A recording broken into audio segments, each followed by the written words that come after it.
This is St. Louis on the Air from St. Louis Public Radio. I'm Elaine Cha.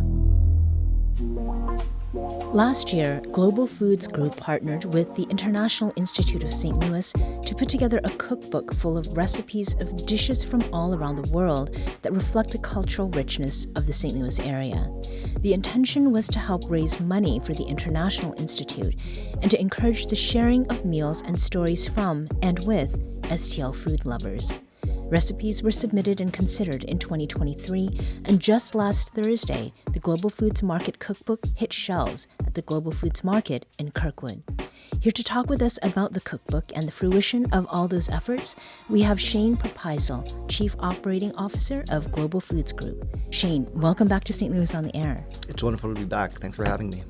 So many brilliant ideas come about over a shared drink or meal. Is that how the idea for this cookbook came about? And if so, who's at that table and what was on it? Yeah, it's kind of funny. I never thought being a cookbook publisher was in my professional arc, but here we are. The original idea was we've always supported the International Institute and its mission. In the past, we did a spice drive. And so me and my team were just talking about, is there another unique way that we can tie in kind of the unique market that we are in supporting the mission of the Institute? And kind of, we have home cooks and chefs that shop with us all the time. And, we love seeing customers kind of point out items that they're not familiar with and ask, what do you do with this? How do you use it? How do you make it into something delicious? And then we're like, gosh, I wish we could just share all these great ideas with our customers writ large. And so we're like, let's see if we can put a cookbook together. Mm-hmm. Now, Global Foods stepping in to work with the International Institute, how does that connect with your family's personal story and with yours too? Yeah, I mean, we've had a quite a long relationship with the Institute. When my parents first immigrated to the United States, they settled on South Grand, which is where the International Institute's located. They immigrated from Thailand, and one of their original businesses that they helped open was J International Foods, actually. And so, over the decades, we've seen various, new groups of Americans settle in. I remember my parents talking about the Vietnamese resettlement in the 70s, the Bosnian resettlement in the 90s, and now, with people coming from Afghanistan and Burma. And so the Institute has always been such a great partner to these new Americans, and they've been doing what they've been doing for 30 years. And so it's kind of a personal mission for us to ensure that their mission is still being supported to this day. Mm-hmm. One of the things I think that often happens with businesses that are started by immigrants is that when their kids who are born in the States get older, they do something that is different. Why is it that you have become, chief operating officer of something that started with the seed of your parents' business?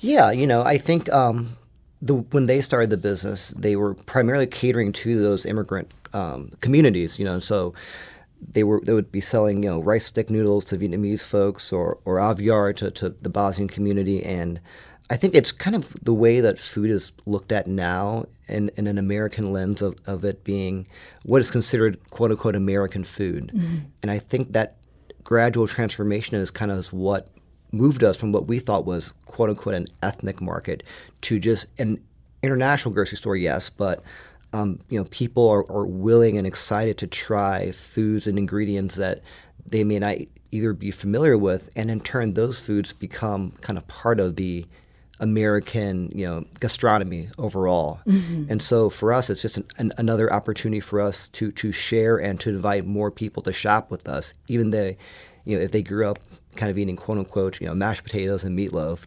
There's such a wide diversity and variety that we have access to here in St. Louis. That's really great. Mm-hmm. And why have you decided that this is something that you want to do? Well, law school wasn't for me. Okay. It's something too where I think the way that I am looking at this role is that not just a financial enterprise, but as a way to kind of make it a social enterprise as well. I'm a poli-sci major. And so I try to involve myself, quote unquote, after 5 o'clock in as many community building ways as possible. And I think for me to be able to marry the two by kind of giving us a social mission of not just selling food, but creating and building community, welcoming new Americans, and try to make St. Louis as familiar to them as possible, is a unique opportunity that not everyone in the grocery industry has, that I thought I should take advantage of. Okay. Well, the last time you were here, again, we had spoken about this cookbook. And speaking of community, what was interesting about it to me was that it was going to be community or crowdsourced. So you'd put out a call for recipe submissions. In the time that call was out there, were there any surprises around who submitted a recipe, or perhaps where the recipes originated from? Yeah, we were very pleasantly surprised. We actually got a much bigger response than we thought. We actually had to carefully curate and edit the recipes just because we had so many to deal with. And what was also great is just to see, you have some James Beard nominated chefs on the recipe list. You've got home cooks, and we thought it was really important too to highlight the kind of full breadth of the food scene here in St. Louis. So, we've got Nick Bogner next to a home cook who makes a really good pancit. So really we want the cookbook to be welcoming and not so intimidating. Like you can make this at home. You can get the ingredients at Global Foods, and so it was really cool to see how it all came together, and just again, the wide diversity of cuisine itself. It's not just an Asian cookbook, or it's not just a Middle Eastern cookbook. It's truly a global cookbook. Mm-hmm. Were there any themes that emerged as you were looking over the submissions? Yeah, I think in a way, obviously a lot of the recipes are rooted in a particular cuisine, but I think to see the way that people have incorporated, kind of American ingredients to kind of, well, we don't have this, but we can use that instead. And it's almost, I personally don't like the term fusion, but you do see a fusion of flavors and ideas and techniques with all these recipes. Whether someone's been in the United States for 50 years or 5 years, it's cool to see their unique take and spin on. Some of these recipes are coming from family cookbooks or been cooked for generations, and to see that unique spin on it was really cool. Now, something that you had said that you were looking for when you had put out that call, what you were looking for in the recipes for this cookbook was ingredients that you can't find in a chain grocery store or more, quote, traditional grocery stores. Among the recipes that were submitted, not necessarily ones that made it into the book, but the ones that came to you, was there a really interesting ingredient that caught your attention and that maybe you don't carry at Global Foods, but you might bring in if there is demand for it? Yeah, actually, I do like to say we probably covered most of the basics, which is what I think makes our store so unique. Not just the dry ingredients, but because we're able to provide, fresh Asian vegetables, fresh herbs. So we were able to provide most of the ingredients that the recipes called for. But I thought what was interesting was just to see kind of what is quote unquote popular right now or hot, in terms of like, yuzu citrus is popping up everywhere. So we're kind of able to, for us, see trends in terms of what people are looking for, what people want to try, what people are seeking out. And have you had people come in looking specifically for this book now that it is out? Yeah, we're loved when people come in and they look at the book, and when they purchase it, they take a photo and tag us on Instagram. And so we're getting a really good reception. And again, we've had customers who've been coming to us for many, many years, and they're like, this is a great idea. And, they want to know how to use these ingredients. And I think that it seems like it was long overdue. People are really excited just to be able to, again, whatever they're buying from us, maybe buy a couple new ingredients to try something unique at home. Mm-hmm. And the approach that you all took with including images, tell us a little bit about that and why you decided sort of to approach making this cookbook with the kinds of pictures that you did. Yeah, I think there's a joke that in 2024, phone eats first.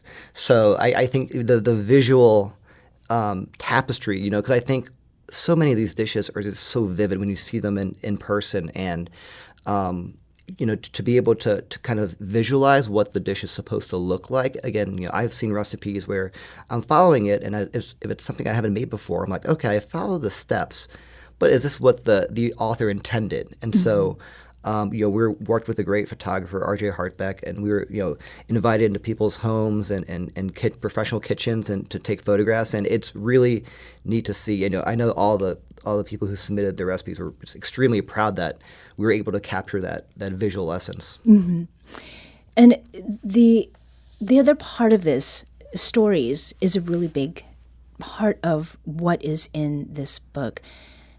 Were there stories that came to you sort of because you would ask for them, or were there stories that came because that is naturally what happens when people talk about food and how it's made?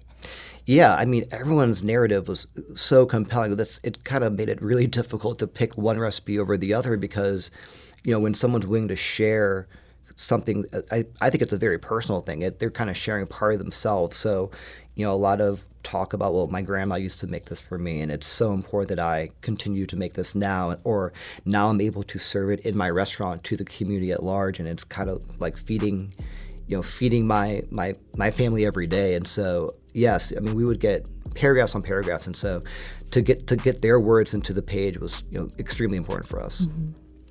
We'll pick up with that after this very quick break. We'll be back shortly to continue this conversation. This is St. Louis on the Air on St. Louis Public Radio.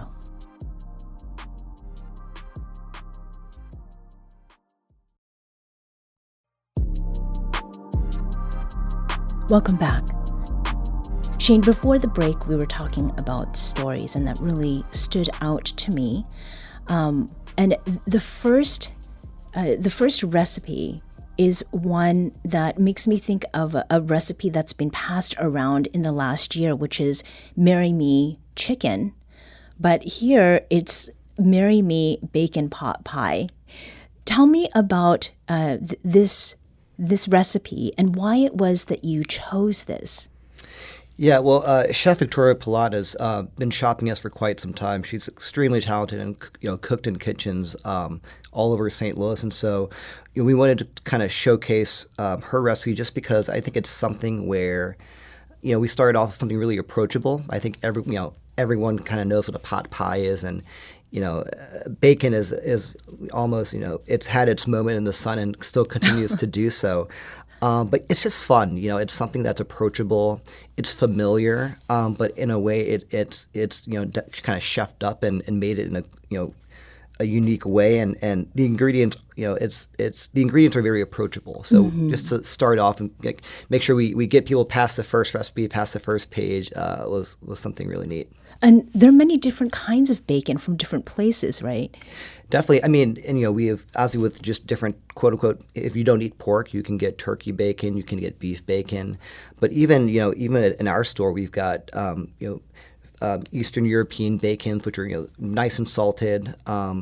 Their pork plays a huge role in Asian cuisine. And so, again, it's one of these things where even if one of these ingredients doesn't work for you, at Global, you can kind of interchange what does work for you and still make it, I think, pretty true. Mm-hmm.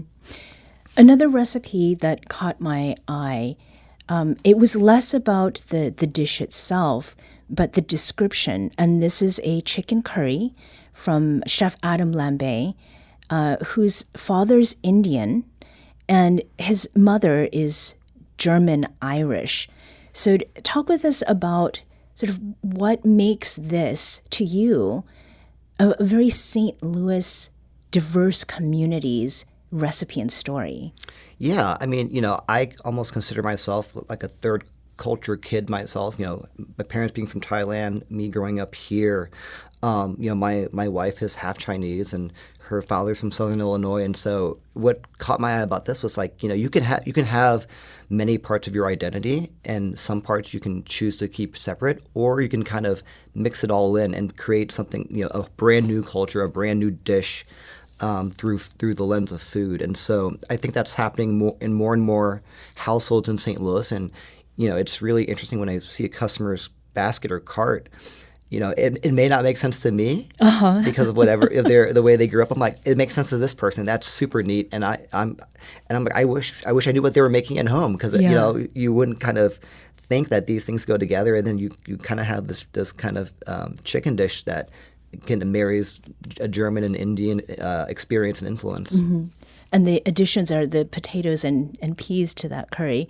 And I will say, I do that. I'll look at what people have, and like out of curiosity, I hope it doesn't seem like it's nosiness, but it is fascinating to think about how ingredients make their way to someone's home, and then what the experience of making that food and enjoying the food together is like.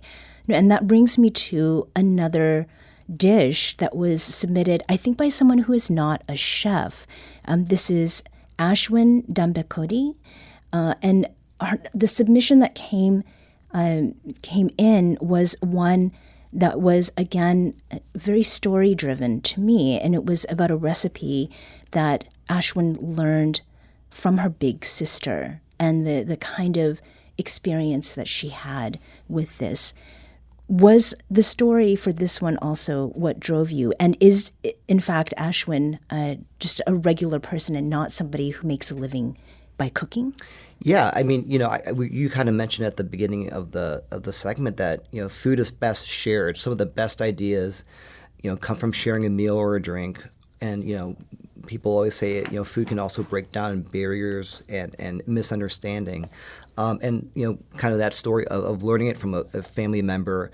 And again, food is extremely personal, and the fact that they were willing to share this with us and about why it's so important to them, I think was, we're like, that's a neat narrative that should be told, and we're happy to include it, because yes, it's, I always say, just because you're not serving to the public, or you're not serving in a restaurant, doesn't mean that your food doesn't have a narrative and shouldn't be told. And so having all these everyday cooks be willing to submit their recipes, we were super happy to see that, and that's why we felt it was so important to include it as well. Mm-hmm. Now, the last time we talked, you had told us that if you were to submit a recipe to a cookbook project like this, you named cow tod, which is a rice dish with many ingredients. It's connected to personal memories of growing up. But in the cookbook, it's your mom, Sue, who submitted a recipe for lap tofu, which is served at Chaoban. And cow tod is something that you can also get there. Tell us about this submission of lap tod and why there was a switch up. Yeah, I will say, and I think I had mentioned too, it's my favorite dish, but it also is a all day, almost back-breaking affair to do it. It's a lot of ingredients going on, and we thought too. I wanted to provide more vegetarian options. Cow tod is cured pork, and so we wanted to give either vegetarians or pescatarians more options. But yeah, the lap tofu too. I mean, it was something that my mom still makes to this day. Still has very rooted in Thai cuisine, so true Thai ingredients. This one we didn't really, we haven't really changed it much from the way our family makes it. But I wanted to include a recipe that I know people would make, because I know for myself cow tod can be quite the endeavor. So lap tofu was a little bit more approachable. Okay, and is there anything in the lap tofu in that recipe, an ingredient that you really would need to get from Global Foods or would have a hard time tracking down elsewhere? Yeah, I would say, the fish sauce for sure. I think it's kind of neat that it's becoming more and more available, and talking about ingredients that kind of entered the mainstream. But with our fish sauce collection, we have fish sauce from almost every Southeast Asian country. There's various different brands that have a different recipe, and so my family uses the squid brand fish sauce, but you could use Redbud, you could use any other. But yeah, for us, Squid is one of the biggest Thai fish sauce manufacturers. So yeah, you probably need to get that at our store. Yeah. One of the other recipes that I noted, and it was an easy one, but involves an ingredient that Kurt Bellin who I believe is behind, is it? Izumi. Izumi. Yeah. Is the umeboshi onigiri. And that umeboshi is something that is not widely available. What is that?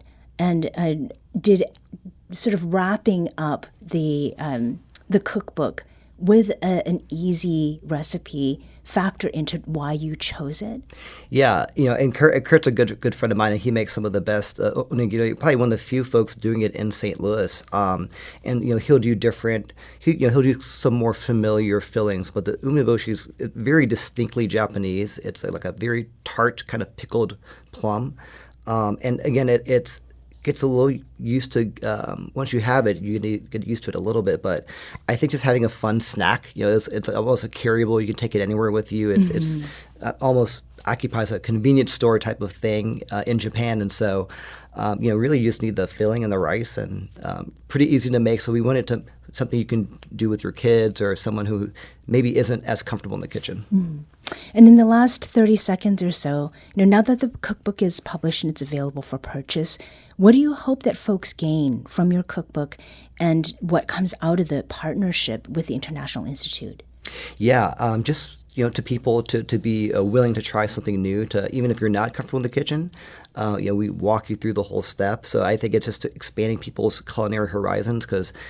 For us, at the end of the day, that's more customers to come in the store who want to try different things. And, we're doing a portion of proceeds to the International Institute of the sales, but also some of the books themselves. So we're donating about 100 books, so the Institute can hand it out to new families and new arrivals. And it'll be a good kind of introduction to the St. Louis food scene for them. Great. Shayn Prapaisilp is Chief Operating Officer of Global Foods Group. Shayn, thank you so much for joining us today and catching us up on what has happened with this cookbook. Thank you. It was great to be here.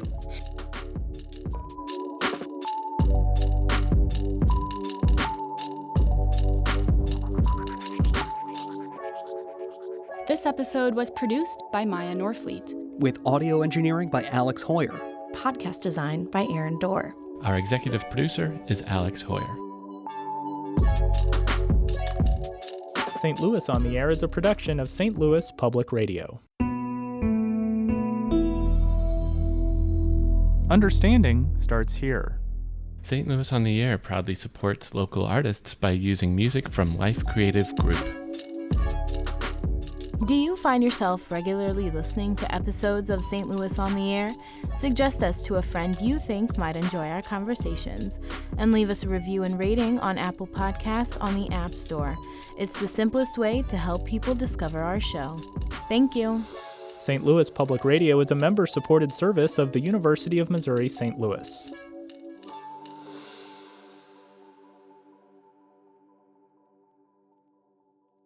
Support comes from the Missouri Forest Products Association. Missouri produces wood pallets, railroad ties, white oak barrels, hardwood floors, and more. Details on the variety of products made in the state are at choosewood.com.